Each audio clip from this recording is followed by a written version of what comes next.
Hi sis, may ka nakita jud taron ba?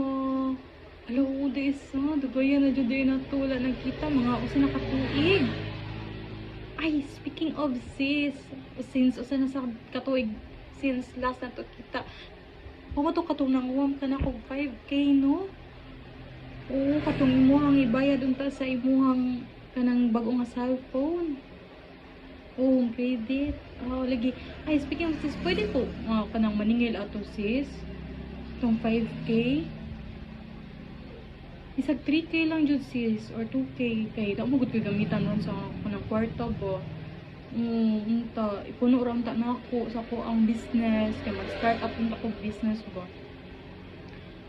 Ah, delayed imo sweldo.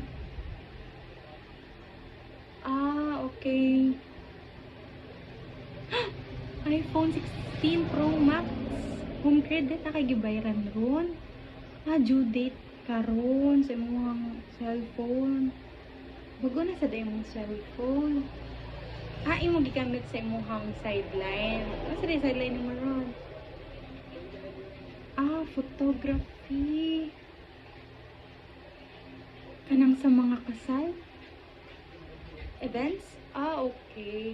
Ah, matumal imong clients karon. Laoy, sayang. Sana all. Wow. iPhone 16 Pro Max. Home credit. Hindi mo nakabuwan sis. 12 months. So, iguman na lang sa imuhang kanang binulan ana. Makabayad na ka na ko. Okay, so another 1 year. Ah, okay ra, oy. Wala pa man sa, lagi no, wala pa man sa dag 1 year mong utang na ako. So, wala pa sa nag 10 years, I mean. Wala pa nag 10 years. So, wala pa siya di mature imuhang utang. So, okay ra na, uy. Oh, mararabog ginamos ba? Magkadugay, magkalami, di ba? Oh, sige. Okay ra just sis, I understand. Oh, nag-isot pasad kasi imuhang bingkaon ron. Ah, sige sis. Okay ra just sis, I understand. Oh, sige, sige. Nice to see you again. Nice to see you. Oh, I hope sunod magkita na punta. Yes, goodbye.